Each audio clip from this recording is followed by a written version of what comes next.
Olá pessoal, tudo bem? Estou aqui finalmente para terminar essa quadra de filmes que eu destinei para assistir nesses últimos dias, que foram o Lawrence da Arábia, do David Lean, é, Ben-Hur, de Will Wilder, tem também Os Dez Mandamentos, que é do Cecil B. DeMille, e agora finalmente eu terminei de assistir o Cleópatra, direção de Joseph McKean. É um nome esquisito, eu dei uma olhada na filmografia dele e não vi nada assim que me chamou a atenção. Ele já tinha feito alguns filmes históricos. O último filme dele foi de 1985.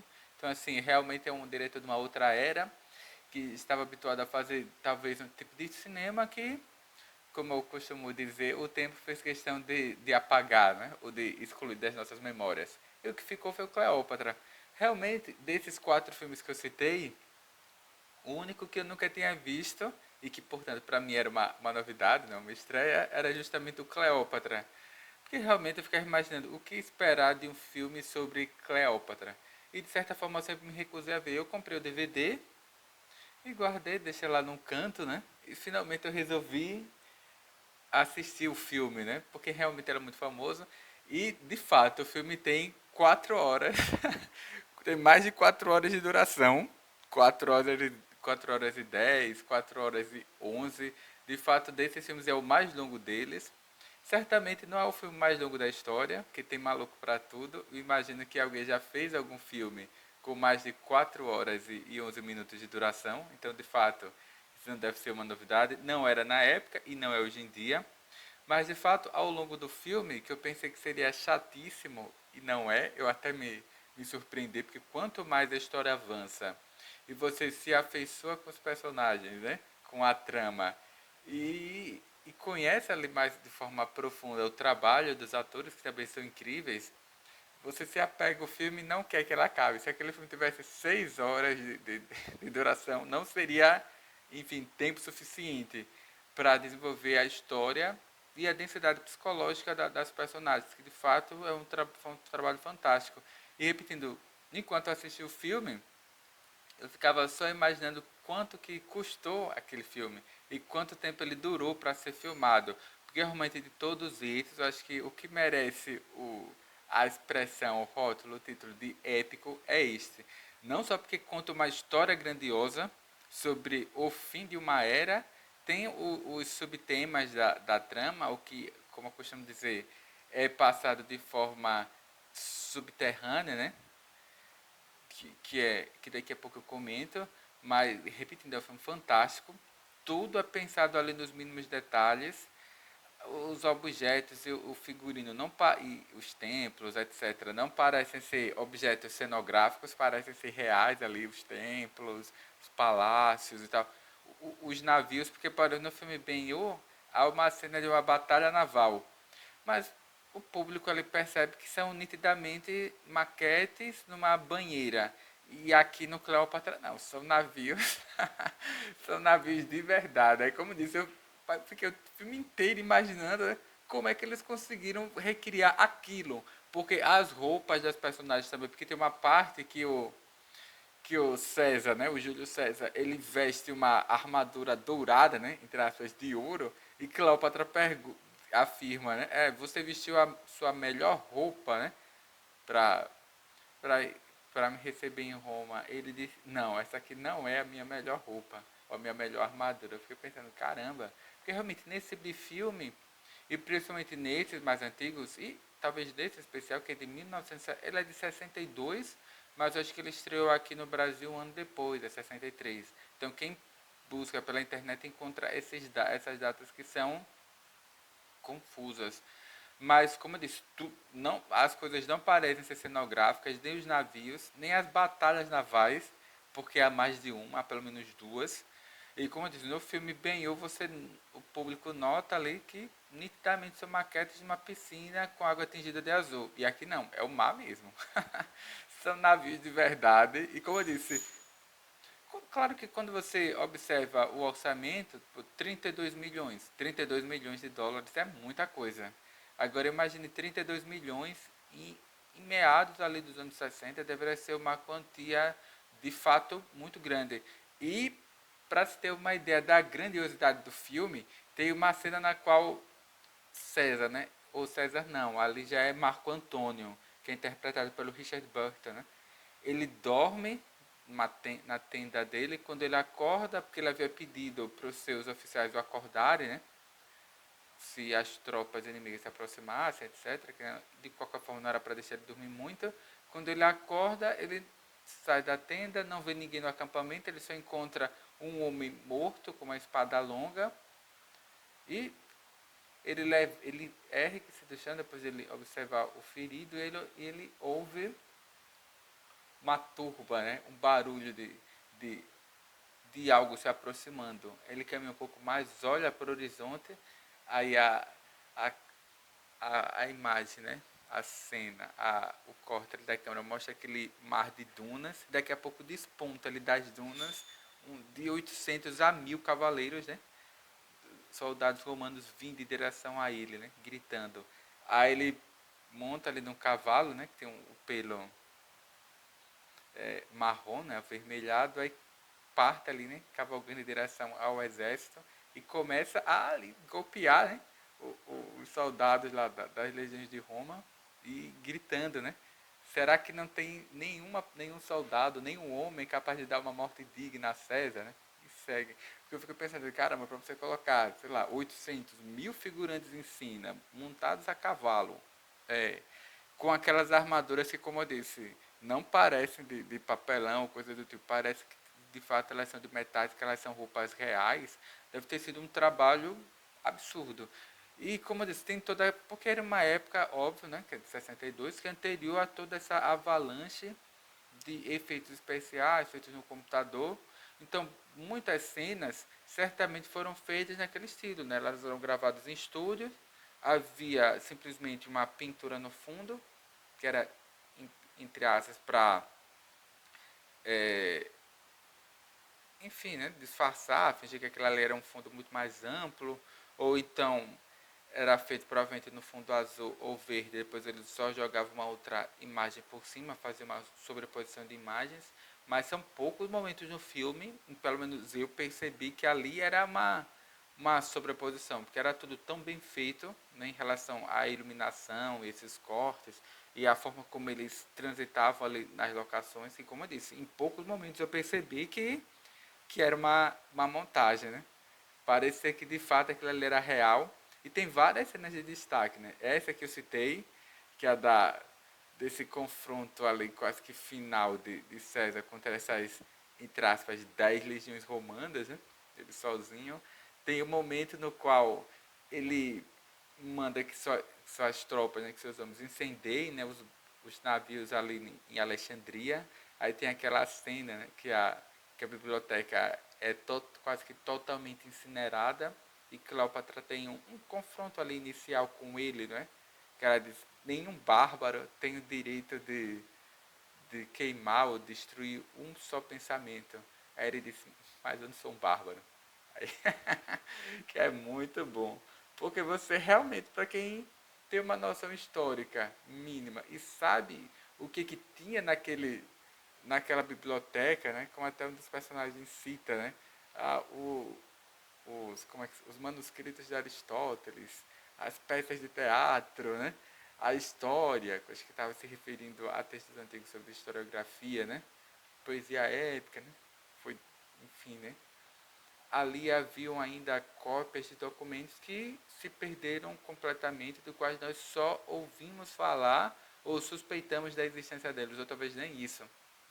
E repetindo, aí Cleópatra vai até César, que estava ali reunido com os generais dele, né, e diz isso, né, faz um discurso, né, sobre essa defesa dessa produção intelectual e Alexandria como uma cidade marco, símbolo para como um bastião, né, o último reduto dessa sabedoria que é milenar, que foi conservada ali para essa civilização egípcia que tinha certamente mais de 4.000 anos de existência. Aí ela diz essa frase que ficou famosa, né? Pelo menos para mim me marcou profundamente. Né? Ela diz, repetindo, nenhum bárbaro tem o direito de queimar, né? De destruir um só pensamento. E o César responde, mas eu não sou um bárbaro. Então ele tinha esse direito, né? De fazer o que ele bem entendesse. Tem várias cenas, como diz, quando o César ele chega em Alexandria, quando ele adentra pela primeira vez o harém, né, o covil de Cleópatra e tal, né, um momento no qual César lhe deram uma sentença para a pessoa que supostamente tentou envenenar Cleópatra, né, e daí segue. Mas assim, o que me deixou mais impactado é porque diante dessas figuras históricas de vulto, né, que todo mundo conhece, né, como Júlio César, Marco Antônio, Otaviano e vários outros, né, o imperador, o como é que se diz, o faraó egípcio Ptolomeu, enfim, dentre todas essas figuras históricas, ou da política, ou dessa memória belicista que nós guardamos, dentre todas essas personagens, a que tem mais destaque de fato é essa que dá título ao filme, né? Cleópatra. É bacana porque a gente observa o desenvolvimento dessa personagem, né? Porque ali no filme, Cleópatra, pelo menos eu entendo dessa forma, não serve simplesmente como uma reconstituição histórica fidedigna da personagem, mas ela serve para evocar todas essas diversas personas, né, ou papéis que a mulher desempenha ao longo da vida e dos desafios que toda mulher ela precisa se confrontar no seu cotidiano para garantir um espaço dentro dessa sociedade que é belicista, é altamente violenta, excludente e patriarcal, né? Porque, como eu disse, no início do filme, mostra o irmão dela, idiota, lá, Ptolomeu, que para se colocar sob o domínio do Egito, ele exige a morte da irmã dele, né? Mais jovem, provavelmente, seria, entre aspas, uma possível adversária, né? Ou faria sombra ao governo dele. E ela consegue, entre aspas, escapar para o momento dessa ameaça de morte e, de certa forma, ela não pede proteção a César, né? Ela diz, esse é o meu reino, né? Sou eu que tenho que dar ordens aqui, né? Não você. E daí segue. É muito bacana isso, né? E como eu disse, ao longo da história, nós vemos essa mulher, Cleópatra, como eu disse, né? É, conseguindo ali superar essa sociedade machista e se impor. Porque, como eu disse, certamente é um desafio que toda mulher enfrenta dentro da nossa sociedade, que é altamente repressiva e depreciativa, né? Ou depreciosa em relação à mulher. Que no filme, né? A Cleópatra é interpretada pela Elizabeth Taylor, né? Aí tem esses dois grandes romances ali que são mostrados no filme, que acho que todo mundo conhece por causa da peça de Shakespeare também, de outras adaptações para o cinema, novela, etc. Né? Primeiro da Cleópatra, né? Ou Elizabeth Taylor, pelo Rex Harrison, que é o Júlio Caio César, que ele é um homem bem mais velho, ele tem 53 anos, ela é uma menina. Ele diz que o sonho, a intenção dele era ser o tiranos, né? Ou depois, posteriormente, se possível, o imperador de Roma, né? Um rei de Roma, mas que ele já estava velho, cansado, já havia lutado em demasia, ele sentia que ele não conseguiria realizar aquele feito, e ele, com a ajuda de Cleópatra, ele consegue quase se tornar esse rei de Roma, né? Ele recebe uma proposta do Senado de ser esse imperador, esse rei de todas essas possessões e domínios romanos, mas menos de Roma. Ele diz, como eu posso ser o rei, né, o imperador, e não ter um domínio sobre Roma? Mas aí ela responde, não, mas você vai ter você será o governante de todas essas possessões, né? Então Roma é só um passo, né? Aí ele vai a Roma, ou a Roma não, o Senado, supostamente para ser entronado como o imperador, o rei de Roma, e lá todo mundo já sabe o que acontece com ele, né? Que os senadores se reúnem e todos eles esfaqueiam César, né? Para que nenhum deles possa ser culpado pela morte deles. E até tem aquela cena que Brutus o esfaqueia, né?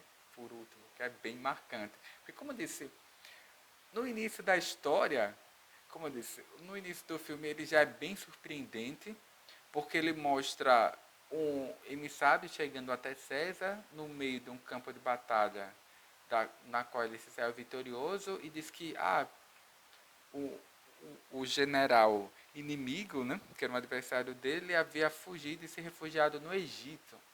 Aí você diz, então vamos para lá, né, para catar esse cara.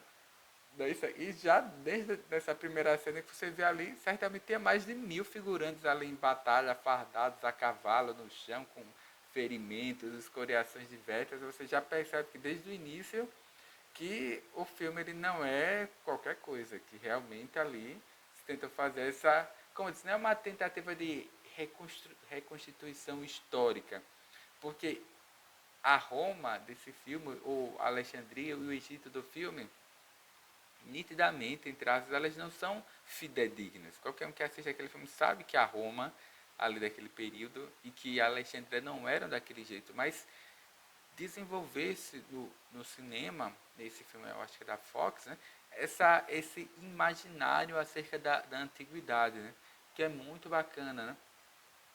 Como eu disse, e repetindo, o início do filme, ele não é confuso. Eles falam devagar, eles enfatizam quais são os papéis, entre aspas, que eles desempenham.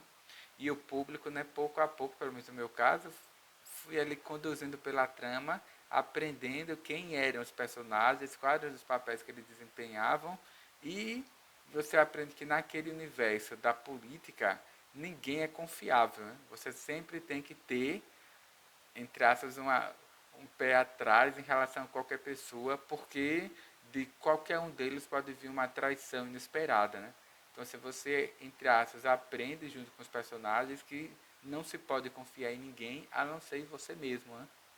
E Cleópatra, que ela surge nesse ambiente, e quando primeiro tem esse romance dela com o Júlio César, tem aquela cena famosa na qual ela entra em Roma, né? Que de fato é uma porque ela se dizia deusa, né? Assim como boa parte desses faraós do Egito Antigo, né? Eles não eram simplesmente monarcas, mas eles eram o, o Deus vivo, né? E até certamente os hebreus se influenciaram nisso para a construção, né? Mítica do Deus de Israel. Nós, como disse, quando Cleópatra, aquela cena em que Cleópatra entra ali em Roma, né, e se apresenta ali diante dos senadores, né, do Senado, é impressionante. Não sei como é que eles conseguiram reunir tanta gente. Agora, claro que o filme ainda continua com aquele problema que esses filmes da época todos tinham, né? Que era a visão que era transmitida em relação ao negro, os árabes, ou berberes, ou islâmicos, mouros, seja lá o nome que a gente possa dar, né?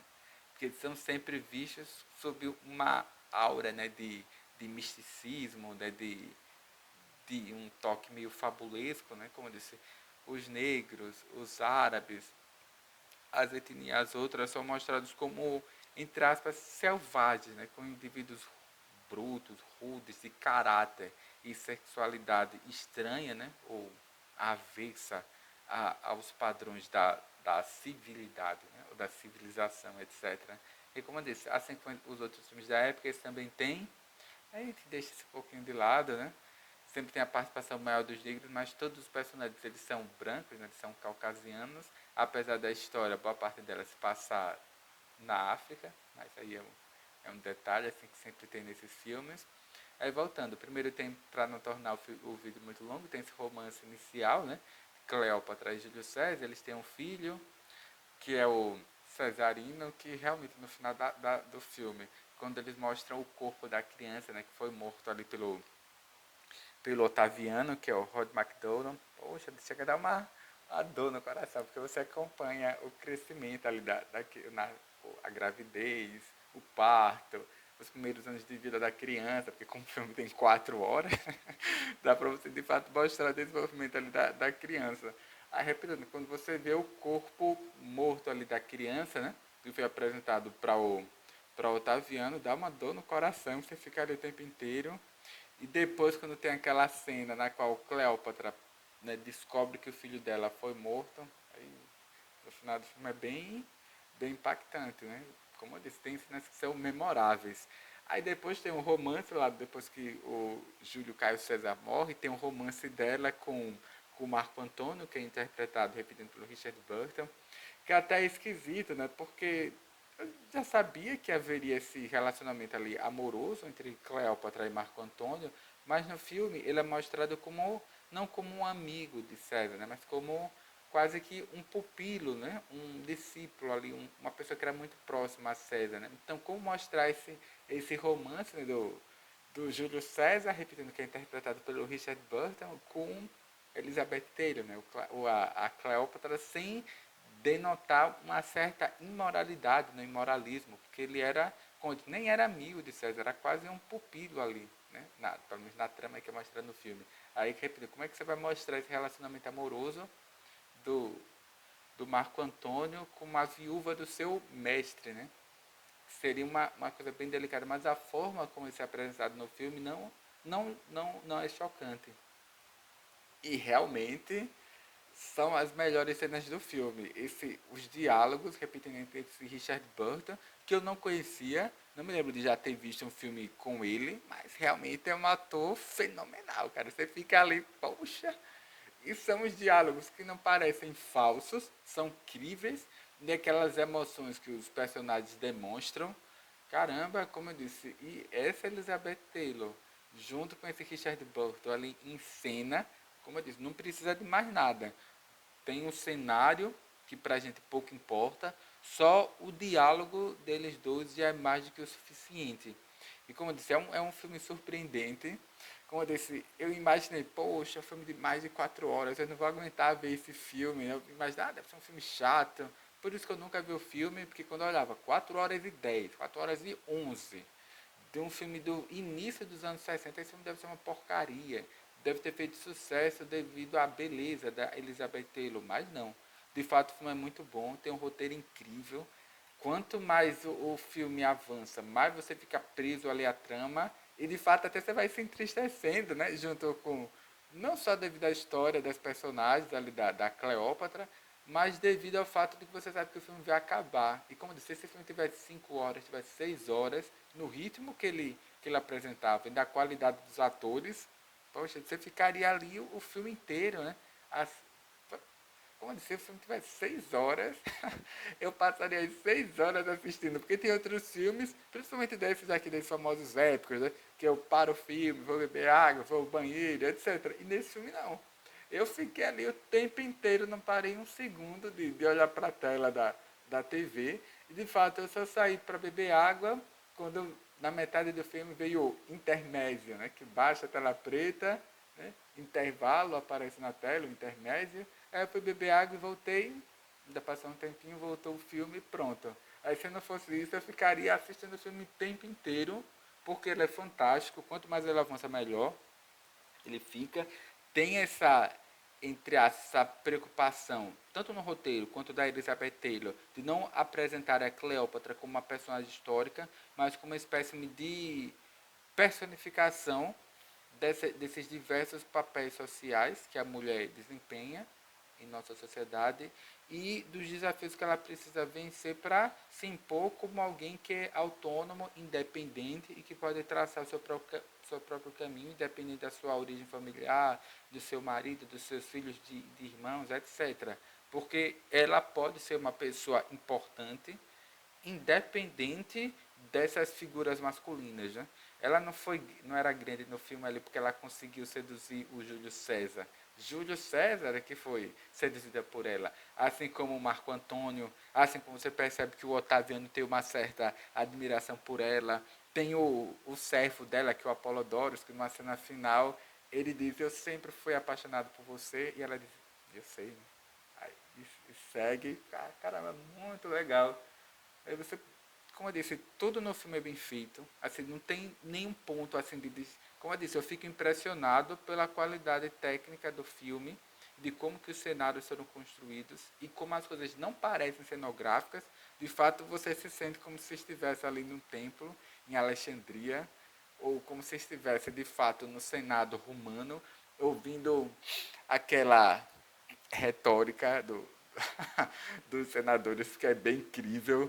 Poxa, e como é que essas figuras, entre aspas, da política se enveredam no mundo militar, ou vice-versa, né, que é algo que combina com o que estamos vivendo hoje no nosso país, né, de como figuras que surgem no cenário militar aportam depois, né, de forma mais ambiciosa no cenário político. Enfim, né, tudo do filme é bom.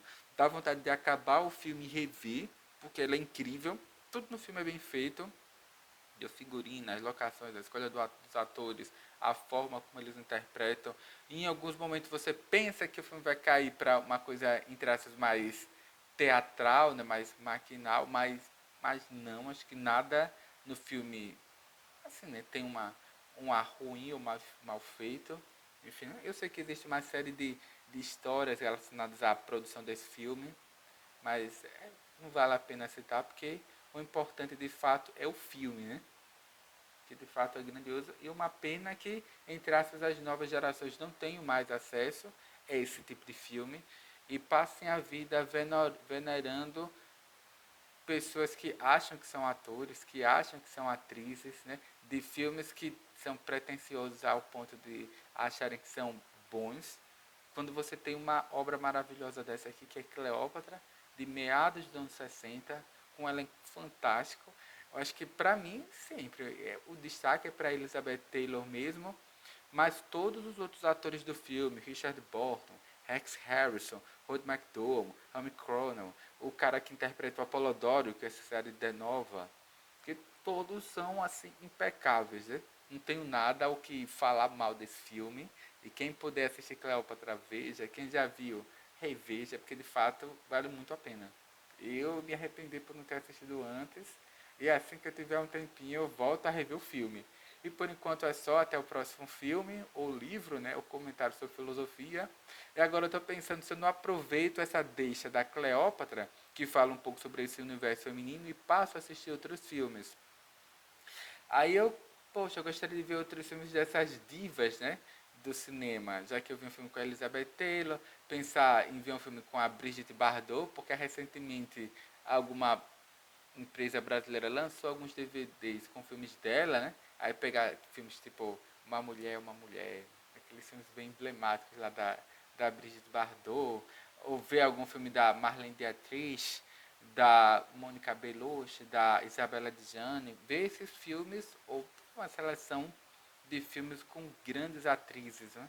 E filmes que foram impactantes tanto para a carreira delas quanto para a história do cinema, né? E da cultura de uma forma geral. Por enquanto é só, eu acho que realmente eu vou me enveredar por esse caminho e escolher um ou dois filmes da Brigitte Bardot para dar prosseguimento à minha, à minha semana. Então até mais e até breve.